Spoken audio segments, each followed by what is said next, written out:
अरे रुक रुक जा चोरनी, मेरा बच्चा लेकर कहाँ भागती हो? मुझे मेरा बच्चा वापस दे दो। बिजली कभी चीखती हुई ऐसे एक कभी के पीछे उड़ रही थी।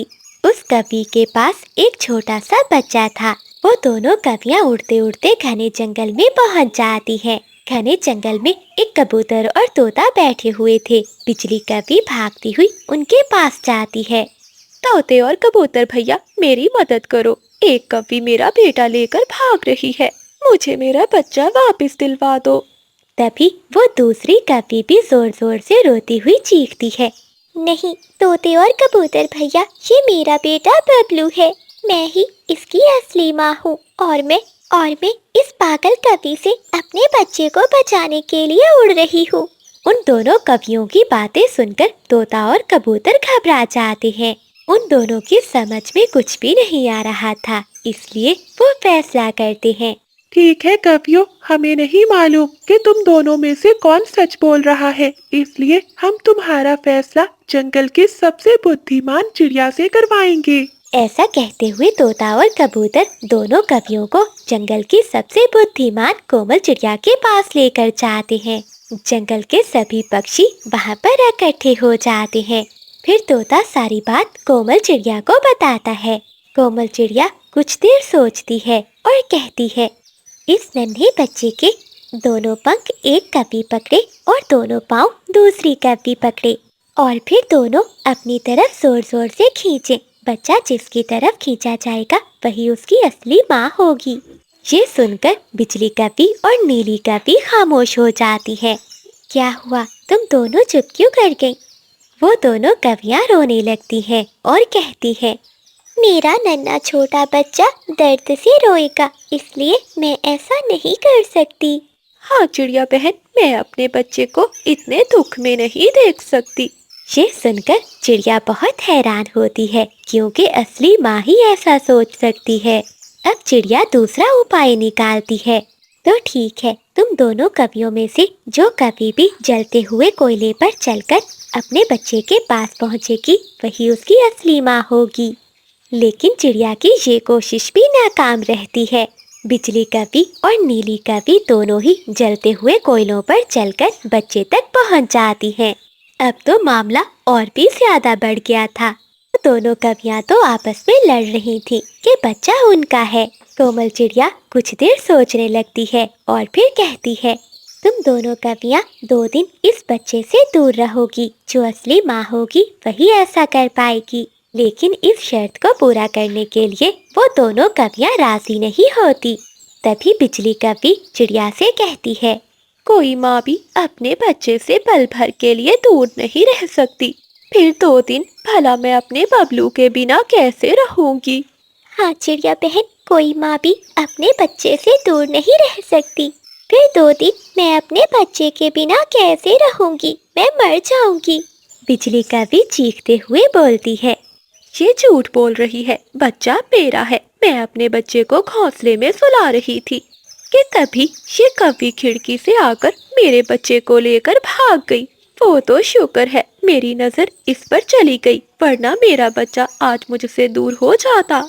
ये सुनकर नीली कवि भी कहने लगती है, नहीं, ये सरासर झूठ है। सच तो ये है, ये कवि मुझे कल जंगल के बाजार में मिली। इसने मुझे बताया था इसका भी इतना छोटा बेटा ही था जो बीमारी के चलते मर गया था। तभी इसने मेरे बच्चे से अपने बच्चे की शक्ल मिलती जुलती हुई बताई और मेरे बबलू को गोद में उठा लिया और वहाँ से भाग गई। तब से ही मैं इस कवि का पीछा कर रही हूँ। आज जाकर ये मेरे पकड़ में आई है। तुम दोनों की बातें तो एक पहेली जैसी हैं। अब तो और भी मुश्किल होता जा रहा है। आखिर ये बच्चा किसका हो सकता है? कोमल चिड़िया, अब क्या होगा, कैसे फैसला होगा? तोते, मुझे तो लगता है ये बिजली कवि ही झूठी है। लेकिन यार कबूतर, मुझे लगता है ये नीली कवि झूठी है। जंगल के सभी पक्षी ऐसे अपना अपना अनुमान लगा रहे थे। कोई तो कह रहा था कि ये बच्चा उन दोनों का ही नहीं है। फिर कोमल चिड़िया अंतिम निर्णय लेकर कहती है, दोनों कवियों को दूर दूर बिठाकर बच्चे को बीच में रखा जाए। बच्चा भूखा होगा और जिस तरफ देखेगा वही उसकी असली माँ होगी। फिर दरमियान में छोटे बच्चे को बिठाकर वो कवियाँ थोड़ी दूर आमने सामने बैठ जाती हैं। जंगल के सभी पक्षी सांस रोके ये नजारा देख रहे थे, लेकिन बहुत देर होने के बावजूद भी छोटा बबलू किसी की तरफ देखकर भी नहीं रोया।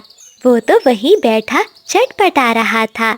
ये देखते हुए बिजली कभी दौड़ी हुई बच्चे के पास आती है और वो छोटे बच्चे को एक मीठा फल देती है।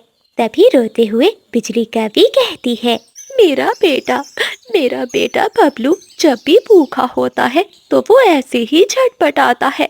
वो भूख से रोता नहीं बल्कि छटपटाता है।